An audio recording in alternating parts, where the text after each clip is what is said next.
Welcome back, subscribers, and welcome new viewers. And I want to thank each and every one of you for subscribing and liking and sharing, which assists my channel in being circulated out to more and more individuals just like you who need this information and who are seeking this information. So thank you, all of you. All right, today this video is going to be from my Pluto book.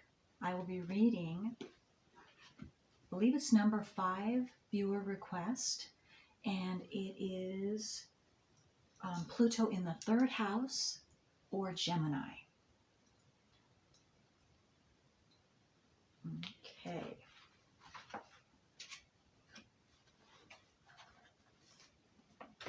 Individuals with Pluto in the 3rd house or Gemini have experienced the evolutionary necessity to project themselves into the physical environment in order to collect information, facts, and data.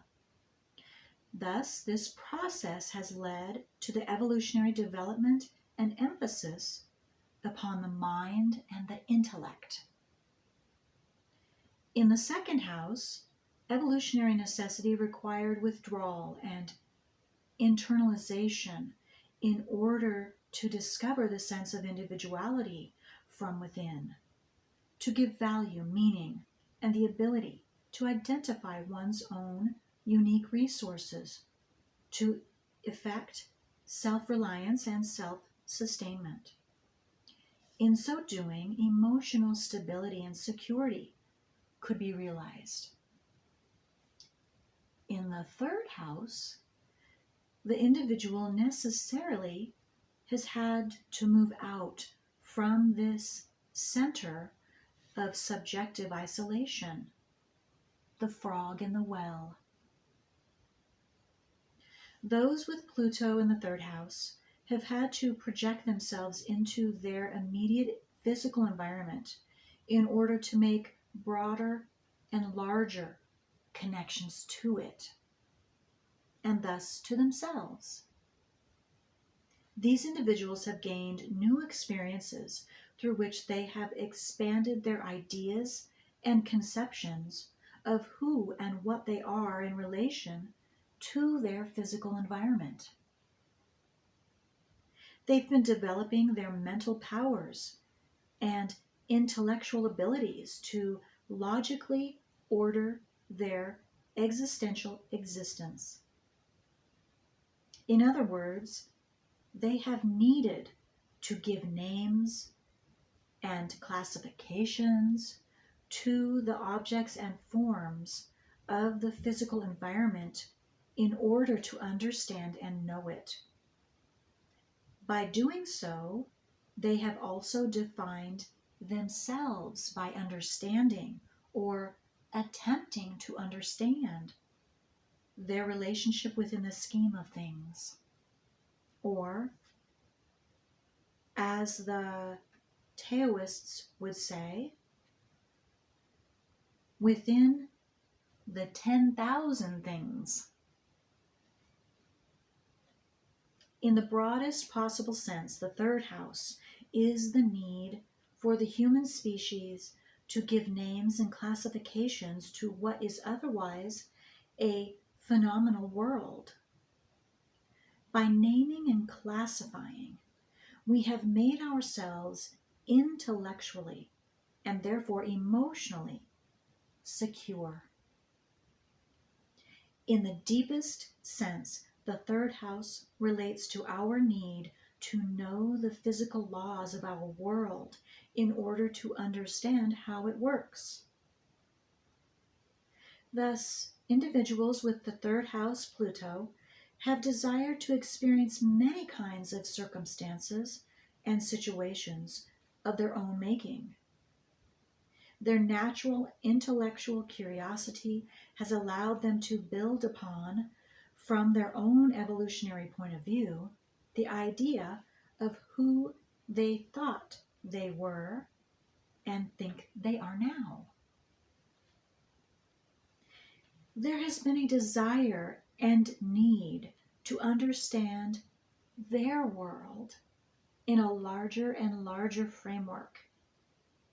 There has been and will be a desire to accumulate a storehouse of facts and information about their world in order to build a logical framework or superstructure of ideas that rationally and empirically explain their relationship to the environment. The desire in the past has not been to understand the deeper meaning of these facts. The metaphysical or cosmological laws as contrasted with the physical laws of the world. The focus has been and will be upon facts which are verifiable through the senses. The emotional security of the individuals with a third house Pluto has been linked with their ability to logically order and thus know their environment and their relationship to that environment. By knowing their environment, these individuals know themselves. This dynamic of emotional security linked to the ability to intellectually organize reality sets up a unique problem. On the one hand, the evolutionary desire and need has been to expand upon the intellectual framework. On the other hand, the desire for emotional security has led to the desire and need to create a foundation upon which the expansion is built, a specific point of view. The problem is that the desire to expand, to collect ever more information or facts, cyclically leads to a situation in which the new information directly undermines the existing foundation. Being simultaneously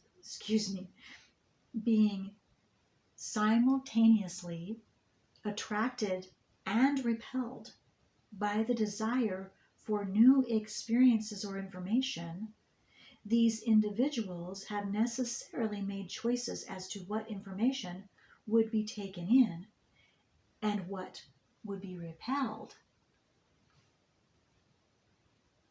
From an evolutionary standpoint, these choices have created intellectual limitations because of the need for intellectual, emotional security. Given the attraction-repulsion dynamic, these individuals will experience cyclic intellectual implosions or cataclysms in which the logical structure of intellectual organization disintegrates. Emotional security is affected, but they have learned how to adapt because of the inherent mutable nature of the third house. The symbol for mutability is an upwards moving spiral. The intellectual, emotional implosion reorganizes, and the metamorphosis produces a new foundation, a more inclusive point of view. The intensity of the intellectual emotional implosion is directly proportionate to the degree to which the individual has taken in the information. If they have totally identified with the information or idea, then the cataclysm will be total, the foundation seemingly completely removed. On the other hand, if the new idea is just being considered, identified with, or absorbed in a minimal way, then the intensity of the implosion will be less. These cyclic implosions are always caused when, through evolutionary pressure, the intellectual framework has become limited or stagnated to the extent of preventing further growth or expansion. The degree of resistance relative to the need for expansion determines the degree of the cataclysm. To determine the degree of personal identification in any third house Pluto birth chart, check for other contributing or mitigating factors connected to Pluto.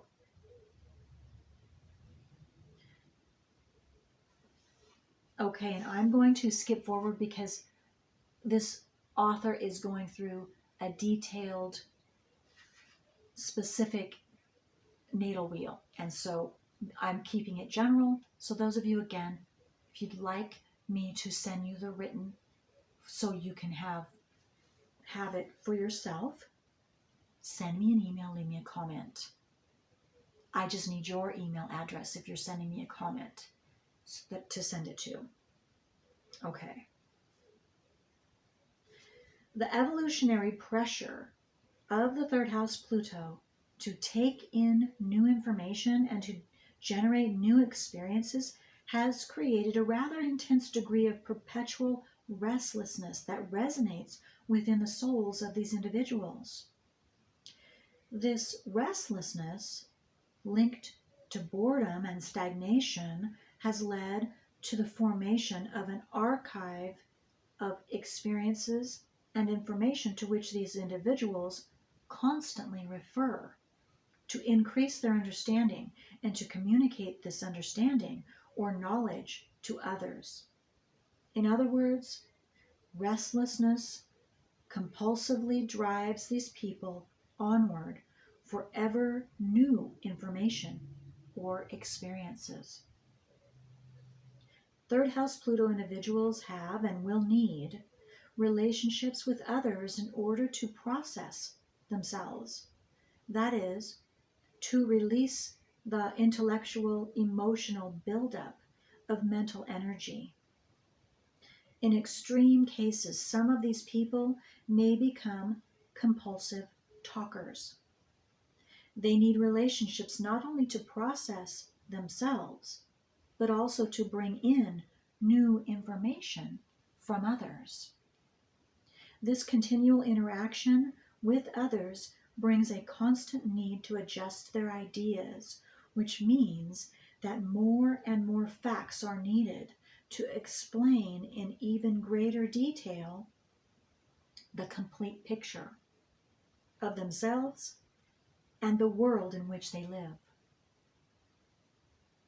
The problem is that these individuals feel that they will never know enough.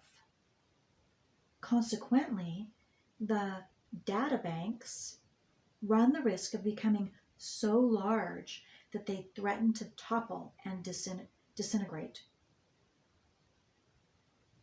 Disintegration happens by having too many facts that logically connect in so many ways that there is no one composite or holistic way in which to relate all the data. Chasing one interest, idea, or desire after another, these individuals can end up walking down many different roads at the same time in a compulsive and unconscious effort to find that one fact or piece of information that will put it all together for them. On this basis, these people can end up in a land of revolving perspectives with no center or foundation through which to create a consistent composite picture. The individual's inner experience of their own center is one of revolving perspectives, of a revolving mass of emotions. And the feelings at the center or foundation is always moving. Feeling lost and secure, they can desperately reach out for one concrete fact to identify with and call their own. And yet, from an evolutionary point of view, the inner center of these individuals must move. The center or foundation is the movement itself. This spiraling effect can be endless as the perpetual cycles of contraction and expansion occur. The evolutionary basis for the constant movement of the center is to eliminate intellectual limitations that periodically form in the attempt to stabilize and feel secure.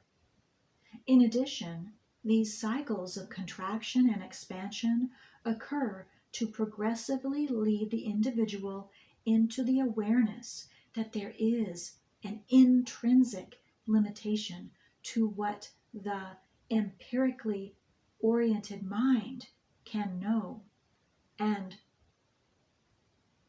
can know in and of itself. With Pluto's polarity point in the 9th house, or Sagittarius, and they're saying this because it's directly opposite of the 3rd house, and Gemini is the 9th house in Sagittarius. The evolutionary intent for this life is to develop the intuitive faculty as opposed to an intellect that is primarily concerned with empirical facts.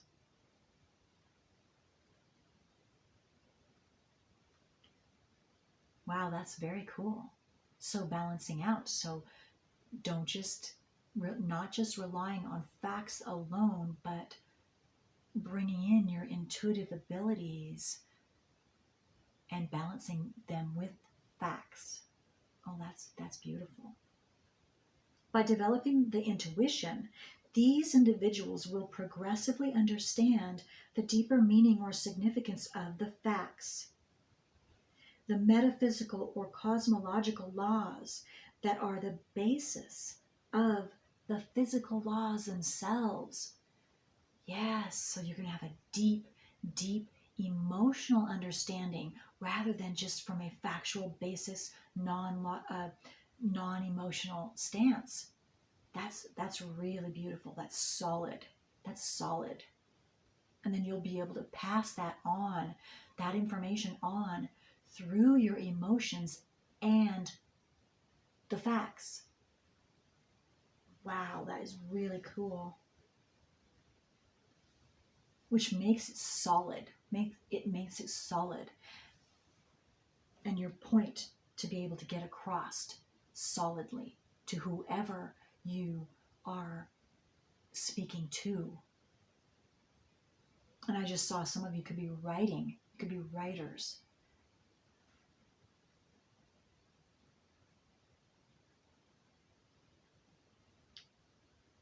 They will learn how to synthesize all the data into a composite or holistic understanding of how the parts are related to the whole. Intuition is the faculty in all of this that becomes aware or is aware of knowledge that is not a product of deductive thinking.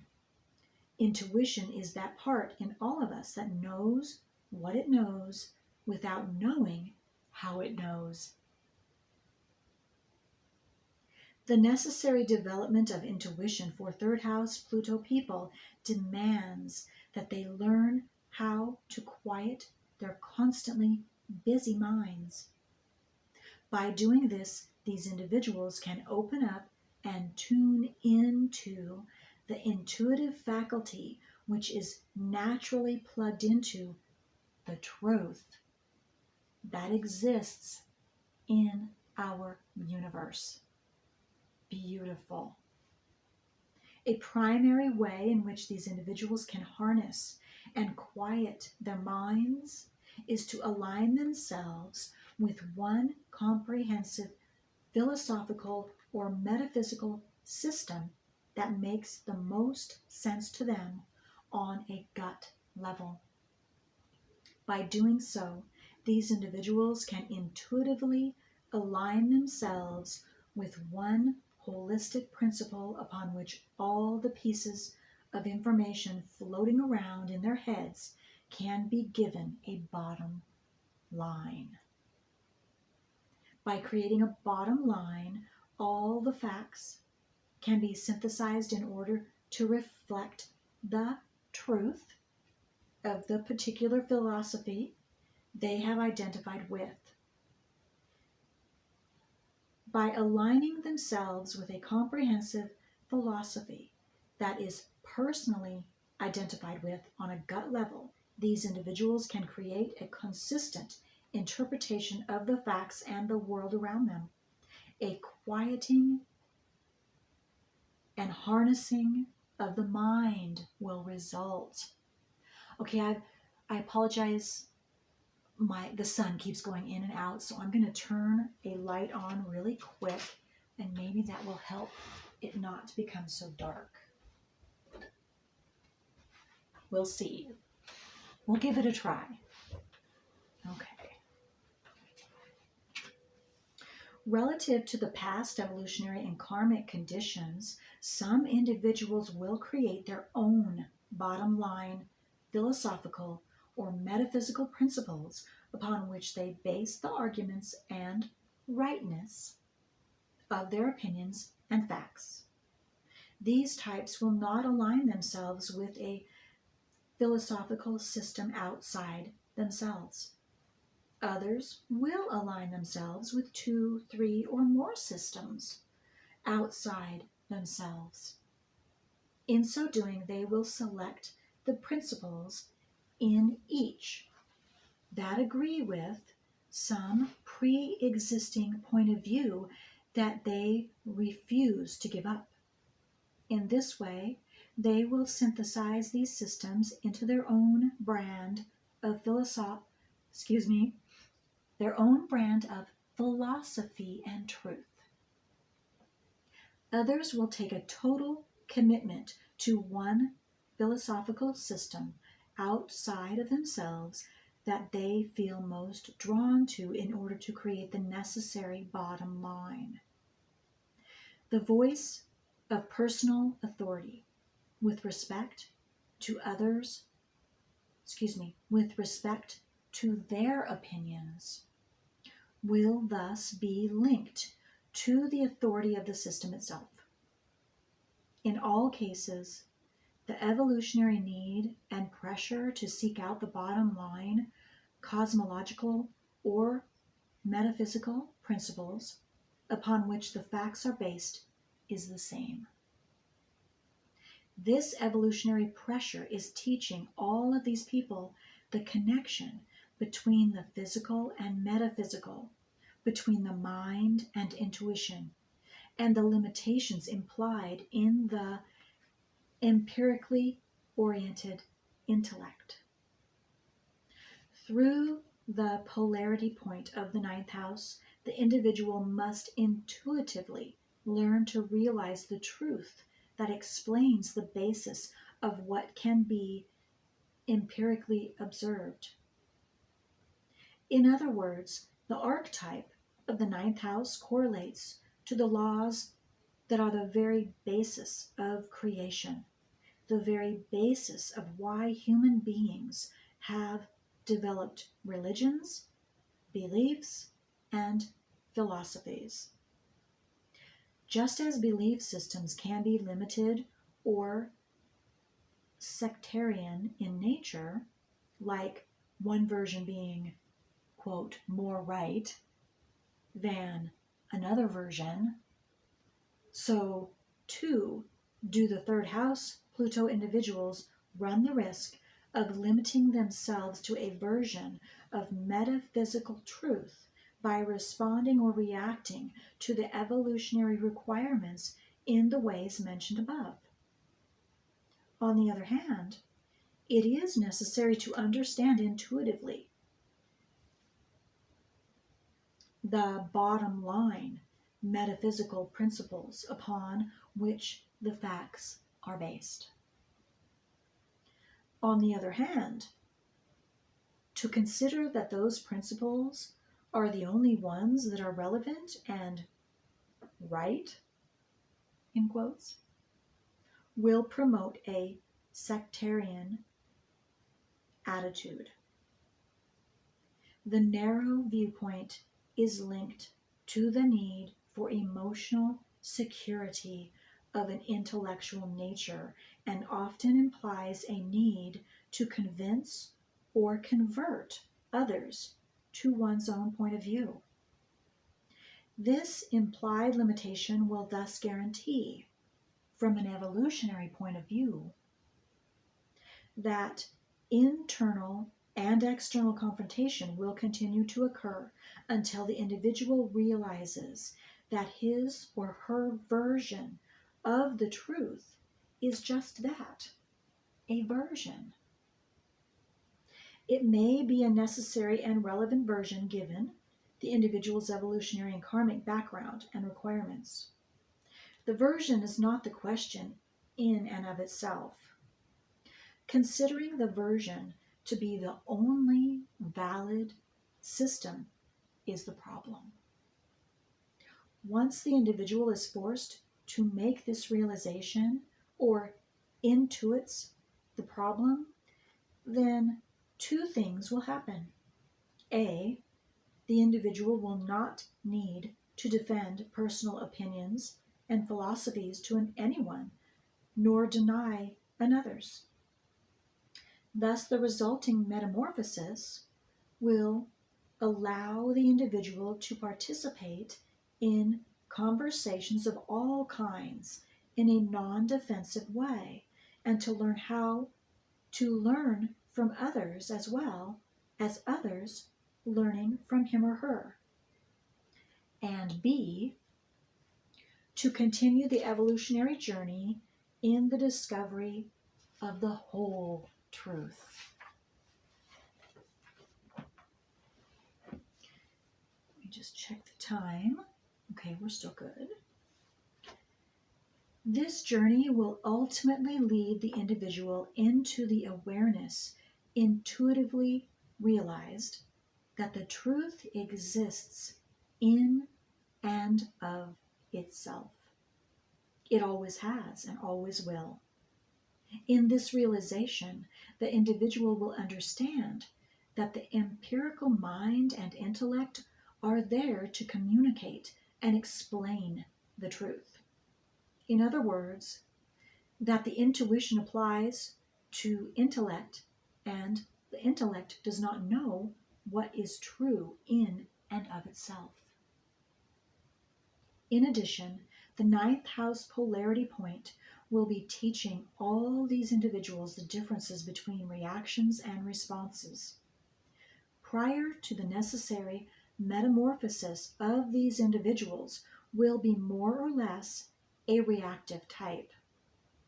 In conversation, for example, they may not really listen to another, or they may wait for an idea or thought to react off.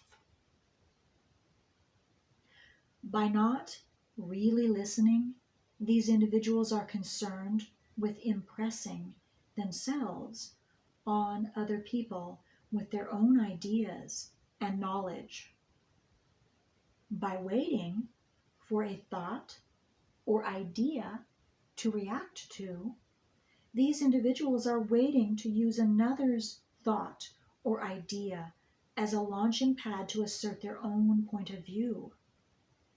Of course, this dynamic can lead to conversations that go nowhere or end up in inverted spirals or clashing perspectives. It can lead into arguments or intellectual confrontations in which all parties concerned try to convince or convert each other to their own points of view without seriously considering or listening to anyone else.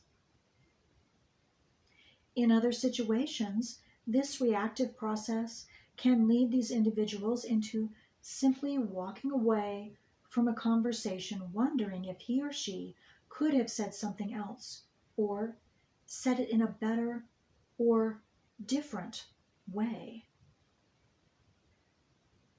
Or the individual could simply shut the person off and just walk away from a conversation. In all cases, the intent and effect is the same: to stimulate awareness of their own intellectual traps, games, limitations, motives, and the needs and dynamics that have created them.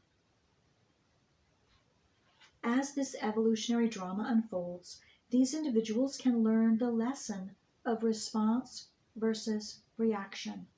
A response is considered action that translates, in this case, to knowing when to talk and when not to, what to say versus rambling or trying to prove a point, and listening to the other people's ideas and knowing what to take in and what to reject.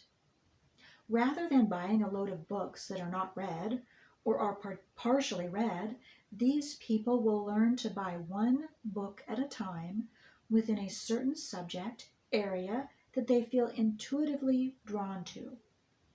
Progressively, from an evolutionary point of view, these people will come to realize the difference between opinions and that which is true. The four natural evolutionary conditions determine the kinds of ideas and philosophies that these individuals gravitate toward. Those in the herd state will listen to consensus opinions and ideas about any subject and would consider this point of view their own. They would gravitate to the, quote, accepted forms of religious or philosophical expression. Okay. Those in the individuated state would desire to think for themselves. They would reject consensus opinion and would explore for themselves the subjects that attract them. They would tend to reject unquestioning attachment or bonding to any pre-existing formal philosophy, religion, or cosmological system. They would create their own system or synthesize concepts from many different systems into a composite whole. Some individuals in this evolutionary state will select one pre-existing formal system that they feel intuitively drawn to. This is a sign that these people are moving rapidly toward the spiritual evolutionary state because they are beginning to realize the evolutionary and karmic limitations in creating and relying upon a metaphysical system of their own making. In other words, truth is to be realized, not created from an egocentric point of view. By aligning themselves with a system outside of themselves that reflects what they intuit to be true, these individuals are admitting that there are forces or powers larger than themselves. Individuals in the spiritual state itself would attempt to understand the timeless basis for the physical laws of our world and would use facts to illustrate a spiritual point or principle. These individuals will align themselves with specific cosmological, metaphysical, religious, and philosophical systems that they feel most drawn to intuitively. These systems will be based on the intrinsic metaphysical truths and laws that are the basis of creation itself. These intrinsic truths and laws are commonly communicated by these people and the system itself through metaphor, analogy, parables, and inference, wherein an empirical fact is used to illustrate the principle, truth, or law. Even within this evolutionary state, limitation can exist when either the specific system or the individual denies another system as, quote, wrong. Evolution occurs in this state by progressively teaching the individual the whole truth and the essential unity of all paths leading to the realization of the truth. Once the necessary evolutionary lessons are developed, the third house Pluto individual will have natural communicative skills that can inspire, motivate, enthrall, hypnotize, and metamorphose other people's intellectual patterns and opinions by sheer contact with them. Wow, that is so neat. Their ability to understand the connection between the macrocosm and the microcosm, between truth and fact, is unsurpassed. This ability can translate into taking any number of facts of a diverse nature and relating them to one central principle from which the facts emanate. The penetrating intellect can identify the essence of any question, problem, or issue that is posed by or to the individual. Once the core of any problem, question, or issue is exposed, the solution can soon follow. Common characteristics of the third house Pluto individual include deep, penetrating mind, intelligent, curious as long as they can control the direction of the curiosity, the ability to recognize the weakest possible link in any argument, ability to uncover the facts, appear to be very logical yet intellectually, emotionally defensive when other people's ideas threaten their own intellectual order. Natural power emanating from the hands. Wow. For those involved in healing, they make excellent massage therapists because the electrical nervous system in the hands is highly charged and magnetic. Such individuals can resonate with the electrical field of another in such a way as to trigger their own neurological impulses that, quote, tell them what the client needs. Famous people with Pluto in the third house or Gemini. Benjamin Disraeli, William Butler Yeats, Queen Mary of England, Napoleon Bonaparte, Robert F. Kennedy. Okay, that, I believe, is the end. Yes. So, any of you who would like the written part of this Pluto, just send me an email. Leave me a comment with your email address. And if there's any other writings, Pluto, South Nodes, Chiron, that you would like me to read, make a video of, or send you a written copy of, just let me know. Okay, until next time.